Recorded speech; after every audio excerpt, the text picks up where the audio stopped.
Hi നമസ്കാരം, ഞാൻ Rakesh M G. ഇന്നിപ്പോൾ നമ്മൾ പറയാൻ പോകുന്നൊരു കാര്യം എന്ന് പറഞ്ഞാൽ 2024 ജാനുവരിയിലോട്ട് നമുക്ക് ജസ്റ്റ് ഒന്ന് തിരിഞ്ഞു നോക്കാം. അതായത് ഏറ്റവും കൂടുതൽ സെയിൽ നടന്ന വാഹനം ഏതാണ്? നമുക്ക് എല്ലാം അറിയാവുന്ന പോലെ 2021 ഡിസംബറിലെ കണക്ക് നമ്മൾ ജസ്റ്റ് ഒന്ന് എടുത്തിട്ടുണ്ടായിരുന്നു.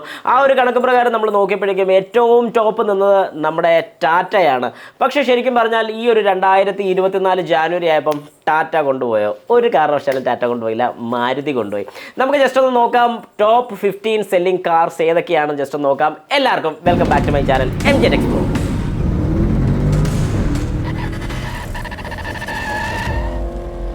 ഓക്കെ, അപ്പോൾ നമുക്ക് സ്റ്റാർട്ട് ചെയ്യാം. നമ്മുടെ നമ്പർ 1 പൊസിഷനിൽ, അതായത് ഏറ്റവും ഫസ്റ്റ് പൊസിഷനിൽ നിൽക്കുന്ന മാരുതിയുടെ ഏറ്റവും കൂടുതൽ മോശപ്പേര് കേട്ടിട്ടുള്ള, അല്ലെങ്കിൽ ഏറ്റവും കൂടുതൽ ചീത്തപ്പേര് കേട്ടിട്ടുള്ള ഒരു വാഹനമായ നമ്മുടെ ബലേനോ തന്നെയാണ്. അതായത് നമ്പർ 1 പൊസിഷനിൽ ഇപ്പം നിലവിൽ നിൽക്കുന്നത്, അതായത് 2024 ജാനുവരിയിലെ കണക്ക് പ്രകാരം ഏറ്റവും നമ്പർ 1 സ്ഥാനത്ത് നിൽക്കും. അതായത് 19,630 യൂണിറ്റ്സ് ആണ് വിറ്റിരിക്കുന്നത്. അപ്പം നമുക്ക് ഏകദേശം കണക്ക് നോക്കുമ്പോൾ തന്നെ മനസ്സിലാവും, ഏകദേശം അത്രയും യൂണിറ്റ്സ് വിറ്റിട്ട് ഏറ്റവും ഫസ്റ്റ് സ്ഥാനം നേടിയിരിക്കുന്നത് നമ്മുടെ മാരുതി സുസുക്കിയുടെ ബലേനോയാണ്. ടാറ്റ പഞ്ചിനാണ് സെക്കൻഡ് സ്ഥാനം കൊണ്ടുപോയിരിക്കുന്നത്. അപ്പോൾ ടാറ്റ ഒരെണ്ണം കൊണ്ടുപോയിട്ടുണ്ട്. ഏതായാലും ഫസ്റ്റ് സ്ഥാനത്ത് നിന്ന് ഒന്ന് ചെറുതായിട്ടൊന്ന് താഴ്ന്നിട്ടുണ്ട്. 17,978 യൂണിറ്റ് ആണ് കഴിഞ്ഞ മാസം വിറ്റിരിക്കുന്നത്. ഏതായാലും അതൊരു ചെറിയ കണക്കല്ല. ശരിക്കും പറഞ്ഞാൽ ടാറ്റ നല്ല രീതിക്ക് കയറി വരുന്നുണ്ട്. ടാറ്റയുടെ മെയിൻ കാര്യം എന്ന് പറഞ്ഞാൽ സേഫ്റ്റിയാണെന്ന് നമുക്കെല്ലാം അറിയാം.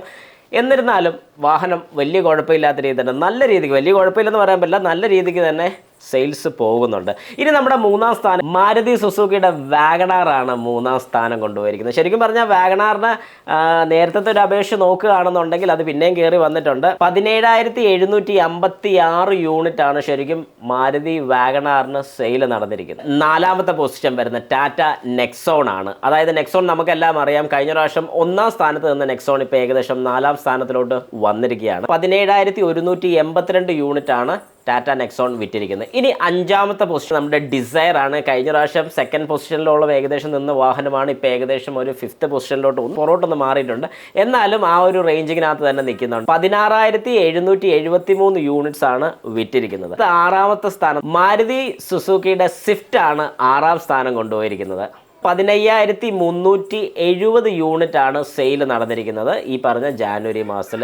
7-ാമത്തെ സ്ഥാനം മാരുതി സുസുക്കി ബ്രസയാണ് 7-ാമത്തെ സ്ഥാനം വന്നിരിക്കുന്നത്. 15,303 യൂണിറ്റ്സ് ആണ് വിറ്റിരിക്കുന്നത്. 8-ാമത്തെ മാരുതി സുസുക്കി എർട്ടിഗയാണ്. അതായത് അടുപ്പിച്ച് കുറേ വാഹനങ്ങൾ മാരുതിയിലോട്ട് തന്നെ അങ്ങ് കയറിയിട്ടുണ്ട്. 14,632 യൂണിറ്റ്സ് ആണ് സെയിൽ നടന്നിരിക്കുന്നത്. 9-ാമത്തെ പൊസിഷൻ കൊണ്ടുപോയിരിക്കുന്നത് മഹീന്ദ്രയുടെ സ്കോർപിയോ ആണ് കൊണ്ടുപോയിരിക്കുന്നത്. സ്കോർപിയോ ഏകദേശം സെയിൽ നടത്തിയിരിക്കുന്നത് 14,293 യൂണിറ്റ് ആണ് സെയിൽ നടന്നിരിക്കുന്നത്. 10-ാമത്തെ സ്ഥാനം അതും പിന്നെ മാരുതി തന്നെയാണ് കൊണ്ടുപോയിരിക്കുന്നത്. അതായത് മാരുതി സുസുക്കിയുടെ ഫ്രോങ്സ് എന്ന് പറഞ്ഞ വാഹനമാണ് ഇപ്പം ഏകദേശം ഒരു 10-ാം സ്ഥാനത്ത് നിൽക്കുന്നത്. അത് പിന്നെയും കയറി വരുമെന്ന് എനിക്ക് തോന്നുന്നു കേട്ടോ. ഞാൻ ജസ്റ്റ് എൻ്റെ സജഷൻ മാത്രം പറഞ്ഞുള്ളൂ. കാരണം ഒരുപാട് ഇറങ്ങുന്നുള്ളൂ. കാരണം ബലേനോ കഴിഞ്ഞ അപേക്ഷിച്ച് കുറച്ചുകൂടെയും ഒരു ഗ്രൗണ്ട് ക്ലിയറൻസും കാര്യങ്ങളൊക്കെ വെച്ച് നോക്കി, പെർഫോമൻസ് വൈസ് വെച്ചാണെങ്കിലും ഒരു ഷേപ്പ് വൈസ് വെച്ചാണെങ്കിലും കുറച്ചുകൂടെ ഒരു ന്യൂ സെഗ്മെൻറ്റ് എന്നുള്ള രീതിയിൽ തന്നെ ആ വാഹനം ഒരുപാട് വിറ്റ് പോകുന്നുണ്ട്. 13,463 യൂണിറ്റ്സ് ആണ് വിറ്റിരിക്കുന്നത്. 11-ാമത്തെ സ്ഥാനം അതും മാരുതി തന്നെ കൊണ്ടുപോയിരിക്കുകയാണ്. ഗ്രാൻഡ് വിറ്റാറ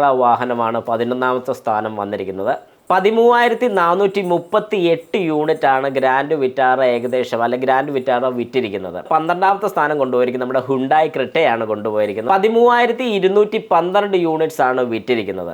ഇനി നമ്മുടെ 13-ാമത്തെ സ്ഥാനം കൊണ്ടുപോയിരിക്കുന്നത് നമ്മുടെ മാരുതി സുസുക്കിയുടെ ഓൾട്ടോ കേറ്റൻ ആണ്.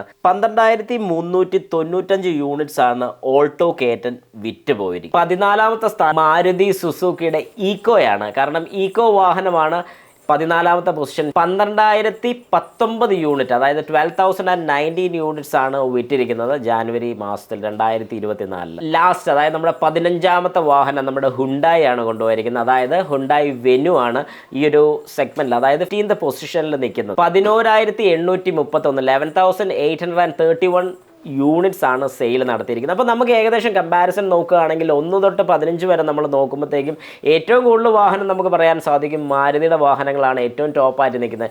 എന്തുകൊണ്ട് മാരുതി എന്ന് ചോദിച്ചു കഴിഞ്ഞാൽ പലരും അതിനെ കുറ്റം പറയുമെങ്കിൽ പോലും ഏറ്റവും കൂടുതൽ റീസെയിൽ വാല്യൂ, അതായത് റിലയബിലിറ്റി, അതൊരു വലിയ കാര്യം തന്നെയാണ്. ആ ഒരു കേസ് അല്ലെങ്കിൽ ആ ഒരു കാര്യം കൊണ്ട് തന്നെയാണ് ഏറ്റവും കൂടുതൽ മാരുതി ഇപ്പോഴും നിൽക്കുന്നതിൻ്റെ കാര്യം.